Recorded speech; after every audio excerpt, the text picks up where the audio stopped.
Bismillahirrahmanirrahim. Assalamualaikum warahmatullahi wabarakatuh. Rabbi shrah li sadri wa yassir li amri wahlul 'uqdatam min lisani yafqahu qawli. Amin. Alhamdulillahi wa kafa wa ala rasulillahil mustafa amma ba'd. Saudara yang berbahagia, kami mengucapkan bagaimana kabarnya hari ini. Semoga semuanya dalam keadaan sehat walafiat, dan kita bermohon kepada Allah semua aktivitas belajar mengajar kita tidak terganggu oleh pandemi yang ada, dan berharap setiap yang kita keluarkan, aktivitas pembelajaran yang kita lakukan adalah dinilai oleh Allah Subhanahu wa taala. Dalam sebuah hadis, man kharaja talabul ilmi bahwa fi sabilillah hatta yarji'a. Sampai kita pulang atau sampai selesai, insyaallah menuntut ilmu kita menjadi fi sabilillah di hadapan Allah Subhanahu wa taala. Saudara yang berbahagia, kali ini kita ketemu kembali dalam mata kuliah kewirausahaan. Jadi saya hari ini sedang menyapa calon-calon pengusaha yang menurut saya adalah seorang pemberani yang ke depan akan memegang ekonomi umat, ekonomi negara, yang bisa jadi semuanya berada di tangan Anda semua. Saudara yang saya banggakan, kita review beberapa materi terdahulu, bahwa sebelum kita libur kita telah melakukan aktivitas proses belajar mengajar dalam kelas, dan kemarin ada beberapa tugas yang saya minta Anda semua untuk mensurvei atau menyiapkan satu bidang usaha yang ingin kalian kembangkan. Dan harapan saya bidang usaha tersebut mungkin sedikit berbeda dengan yang lain. Itulah yang menjadi perbedaan, bahwa kita itu benar-benar menjadi seorang pengusaha atau pebisnis yang menurut dalam PBM kita selama ini.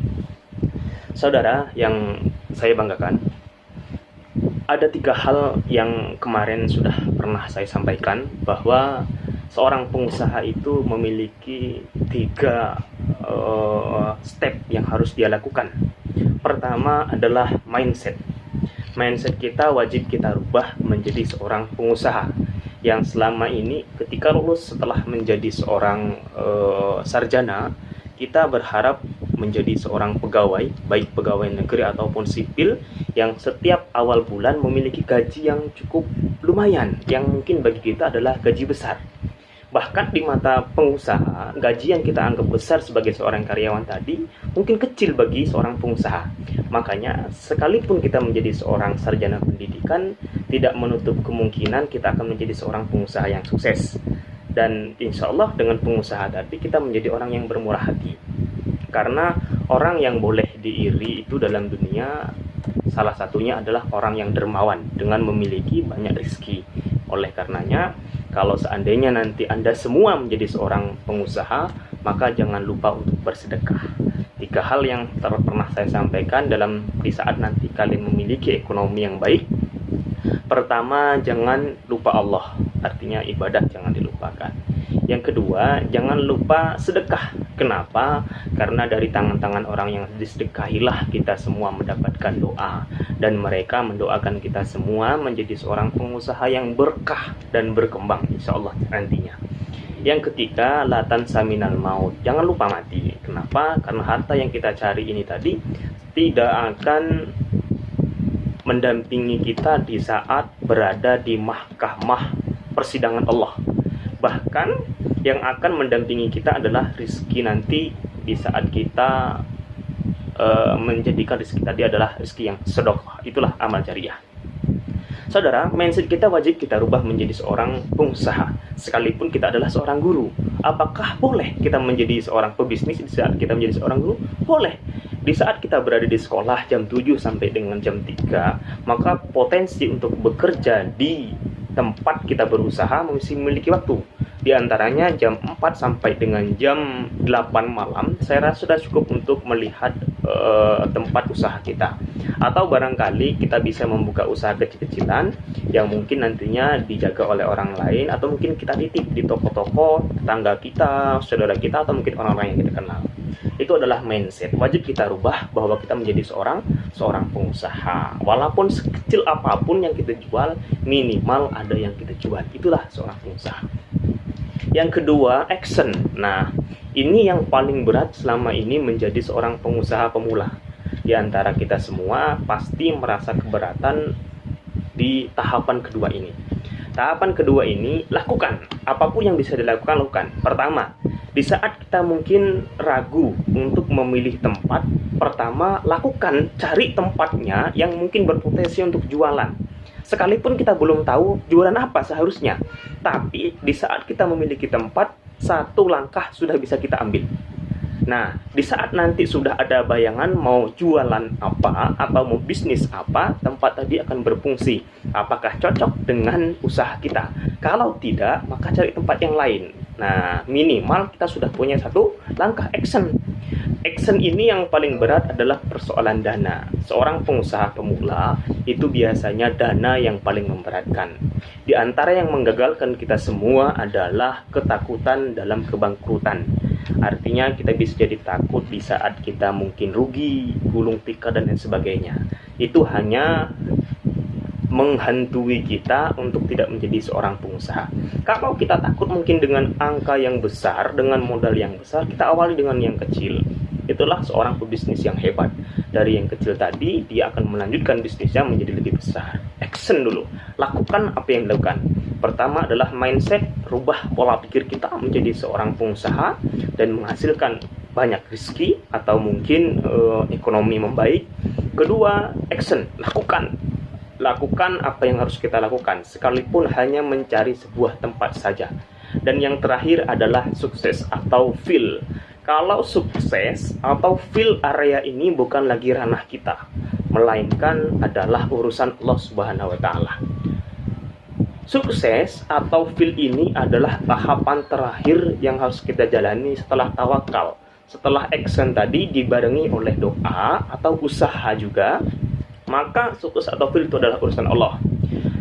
Jack Ma pernah mengatakan, di saat kita gagal dalam usaha hari ini, besok bahkan gagal juga, maka lusa insya Allah akan berhasil.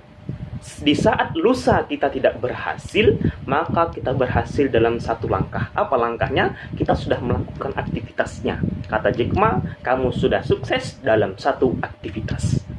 Itu menurut Jack Ma, seorang pengusaha sukses hari ini. Nah, kita lanjutkan teman-teman. Pasti kita bingung di saat kita ingin jualan, dan dulu materi ini sudah saya sampaikan, bahwa kita ini susah membedakan antara seorang pedagang dengan seorang pebisnis. Apakah beda? Ya, ada bedanya. Kita lihat. Seorang pedagang selalu berpikir mencari keuntungan hari ini. Artinya kalau hari ini dia mendapatkan 200, 300, 500 atau mungkin 1 juta, maka itu adalah orientasinya seorang pedagang. Sementara seorang pebisnis yang dia pikirkan 2, 3, 5 sampai dengan 10 tahun berikutnya akan menjadi orang yang sukses di jangka waktu paling panjang.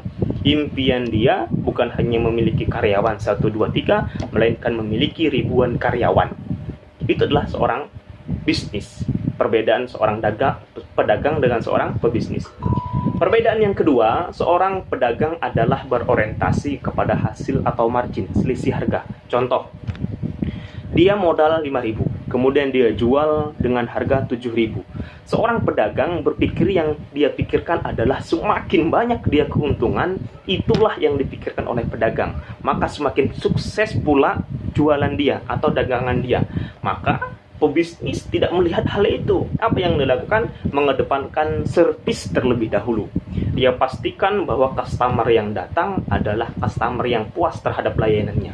Servis dulu customer dia, berikan layanan yang terbaik, berikan apa yang dia inginkan, barulah dia akan mendapatkan dengan tangkai pancing yang akan menghasilkan ikan-ikan berikutnya. Sementara seorang pedagang tidak, orientasinya adalah ikan, bukan tangkai pancingnya. Itu dia. Nah, yang ketiga, seorang pedagang itu memikirkan banyak untung. Modal 5.000, jual 15, dia sudah memiliki keuntungan 10.000. Sementara seorang pebisnis tidak demikian. Yang dilakukan pebisnis adalah banyak melayani. Dia layani terus, makin terus dia layani. Kita lihat apa yang dilakukan oleh Rasulullah dengan seorang nenek-nenek tua, buta, kafir. Dan waktu itu adalah orang kaum kafir Quraisy. Dia selalu mencaci Rasulullah. Apa yang dilakukan Rasulullah? Rasulullah melayani nenek tersebut. sehingga nenek tersebut masuk ke dalam Islam. Artinya melayani pun dianjurkan dalam Islam untuk bisa memberikan yang terbaik kepada orang lain. Yang keempat, jika dia keluar atau tidak membuka tokonya, maka hasilnya tidak jalan. Bahasa di materi kita, jika dia jalan, maka hasilnya pun tidak jalan. Ini adalah seorang pedagang. Artinya apa? Artinya dia yang menjadi bos, dia yang menjadi karyawan, dia yang menjalankan usaha tersebut, dia yang berpikir usaha tersebut dikembangkan kemana, dan dia juga yang menjadi karyawan dalam bisnis tersebut. Sementara seorang pebisnis adalah kerjaannya jalan-jalan, sementara hasilnya pun jalan. Itu seorang pebisnis. Apa yang dilakukan? Dia merekrut karyawan untuk bisa dikerjakan di dalam bisnisnya. Nah, di sini ada beberapa hal yang harus kita ketahui. Ternyata beberapa seorang pebisnis pernah mengatakan bahwa di saat dia terikat oleh usahanya sendiri, kemudian dia menjadi seorang karyawannya sendiri, maka dia terlepas uang yang begitu banyak, kemudian dengan mengambil uang yang sedikit tadi. Bahasa mereka, saya lebih mengedepankan uang 200.000 daripada uang 2 miliar. Sementara di saat dia memiliki karyawan, dia mendapatkan 2 miliar dan dia meninggalkan yang 2 juta untuk membayar karyawannya tadi. Itu adalah pola berpikirnya seorang pebisnis dan seorang pedagang. Saudara, barangkali ini hanya 4 perbedaan. Ke depan akan kita lanjutkan materinya. Semoga yang sedikit ini bermanfaat. Saya berharap teman-teman atau saudara semua melanjutkan apa yang menjadi impian Anda hari ini. Kalau hari ini kalian ingin menjadi seorang pebisnis, silahkan dimulai dari manapun. Seandainya kalian tidak memiliki tempat, silahkan cari donatur. Seandainya kalian tidak memiliki ekonomi atau donaturnya, maka cita-citakan menjadi seorang pebisnis apa. Seorang pebisnis yang baik tidak berorientasi kepada kegagalan, melainkan berorientasi apa yang dia lakukan. Semoga bermanfaat. Wabillahi taufiq wal hidayah. Wassalamualaikum warahmatullahi wabarakatuh.